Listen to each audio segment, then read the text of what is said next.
Baik pemirsa, kembali lagi di kontroversi. Kita tahu bahwa sebetulnya MK sudah membuka ruang supaya lebih banyak lagi calon presiden yang bisa maju di 2029. Tapi tampaknya kalau dari Kimples tidak akan banyak sebetulnya nama-nama baru yang muncul. Capresnya saja sudah ditentukan Pak Prabowo Subianto, setidaknya dari 3 partai ini ya.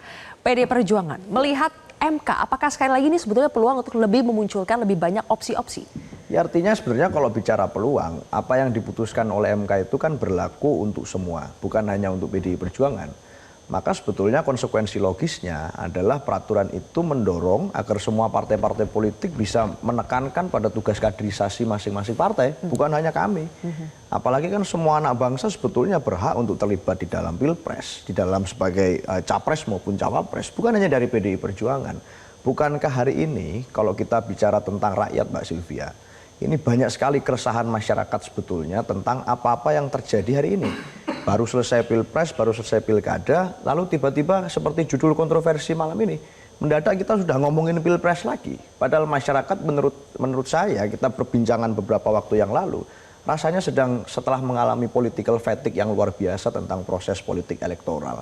Di tengah krisis hari ini yang masyarakat merasa jenuh terhadap politik, lalu ada berbagai persoalan yang terjadi, geopolitik kita tidak stabil, sebenarnya menjadi satu ceruk yang sangat penting dan bisa digunakan oleh semua partai politik, tidak hanya kami di PDI Perjuangan, untuk memaksimalkan fastabikul khairatnya itu, untuk berbuat berlomba-lomba mencari kebaikan di tengah masyarakat, untuk menguji siapa sebetulnya kira-kira pemimpin yang paling relevan, mungkin tidak sekarang karena sudah ada Pak Prabowo. Tetapi di 2029 kan zaman tentu akan berkembang. Apakah Pak Prabowo tetap relevan? Apakah ada anak bangsa lain yang sebenarnya mungkin bisa mengisi? Nah, di PDI Perjuangan kami punya sekitar 250 kepala daerah yang kami menangkan, daerah yang kami menang gitu ya. Ada kerjasama politik di daerah. Lalu DPR ada banyak juga yang kemarin rakyat memberikan amanat kami memenangkan pileg di tahun kemarin. Artinya sebenarnya ada banyak bibit kepemimpinan. Di luar itu pun juga masih banyak lagi nama-nama anak bangsa yang berhak untuk kemudian diuji kualitas kepemimpinannya. Nah, artinya bukan hanya kami sebetulnya yang bisa menguji siapa-siapa nama-nama yang cocok. Tapi semua partai politik, dan hari ini buat kami akan menjadi tidak sensitif untuk rakyat apabila kami tergesa-gesa bicara lagi tentang pilpres yang Belanda masih jauh. Itu Mbak Sylvia. Belanda masih jauh, dan apakah mereka yang sudah membicarakan artinya mereka tidak sensitif?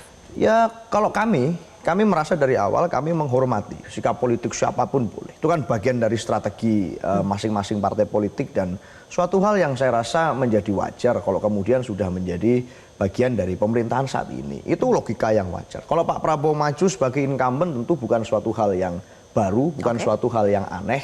Itu suatu hal yang menjadi suatu logika kekuasaan politik yang wajar.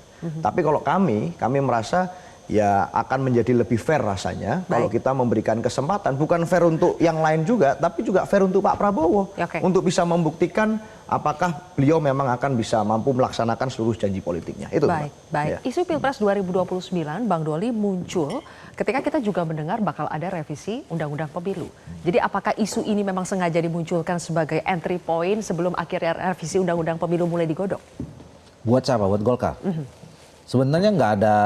Itu tadi saya kira ya, posisi penyampaian Golkar dengan teman-teman partai lain kan berbeda, ya, momentumnya juga berbeda. Kami kan pada saat itu, ya baik Pak Bahlil maupun saya kan ditanya merespon soal sikap partai politik lain terhadap Pilpres 2029 gitu. Nah sementara untuk urusan Undang-Undang Pemilu sendiri itu juga sejak awal kita sudah bicarakan ya bagaimana supaya Undang-Undang Pemilu kita ini betul-betul membuat sistem pemilu yang menopang sistem politik kita secara lebih ideal, sistem demokrasi yang lebih baik, kira-kira gitu. Jadi sebenarnya tidak ada, cuman tadi memang kalau soal ini kan banyak akhirnya kita menyikapi soal putusan Mahkamah Konstitusi, ya. Soal putusan Mahkamah Konstitusi yang menghapus ambang batas pencalonan presiden itu kan tidak serta-merta harus ditindaklanjuti, karena tafsirnya harus kita pertegas. Itu kan message-nya adalah nggak boleh calon tunggal, tapi nggak boleh juga calon terlalu banyak. Tapi dimulai dengan tidak adanya ambang batas presiden. Nah itu yang juga menjadi salah satu kenapa mengharuskan kita merevisi Undang-Undang Pemilu itu. Jadi sekian banyak sekali alasan ya yang memang sudah kita dapatkan untuk memang segera melakukan revisi undang-undang pemilu di luar urusan soal bicara soal pilpres. Ada kekhawatiran dari Mas Toto tadi, apakah ini bisa menyerempet sampai ke mengubah bagaimana rakyat akhirnya tetap bisa memilih langsung atau tidak? Apakah akan menyerempet sampai ke situ Di Pilpres. revisinya, undang-undang pemilu untuk pilpres? Saya kira urusannya panjang ya, karena itu akan harus ada amandemen Undang 45. Walaupun saya demen nih kalau disebut ada, saya termasuk orang yang saat ini harus kita lakukan amandemen Undang-Undang 45. Tapi bukan soal itu. Banyak hal soal ketatanegaraan kita yang memang harus kita kontemplasi, terus kemudian kita harus renungkan untuk kemudian bisa kita sempurnakan gitu. Tapi kalau soal bahwa kita sudah pernah menjalankan kita udah berikan nih kedaulatan rakyat itu sejauh ini yang memang sudah menjadi kebutuhan ya ini masyarakat. Jadi jangan lagi kita ambil itu ya. Jadi Golkar masih sepakat pemilihan langsung untuk pilpres? Iya. Masih sepakat ya sampai sekarang? Kita negara demokrasi. Kita udah milih ya. Sejak 24-25 tahun yang lalu itu menjadi ikon kita untuk mengatakan bahwa negara ini menganut sistem politik yang demokrasi. Baik. Gitu. Jadi saya kira saya yakin Pak Prabowo juga akan sama pandangannya seperti itu. Untuk pilpres ya.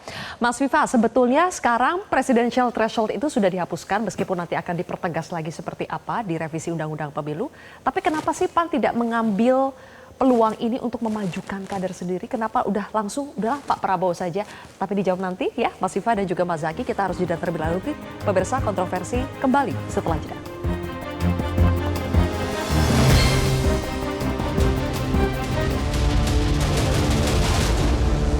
Baru mendapatkan informasi. Download Metro TV Extend sekarang.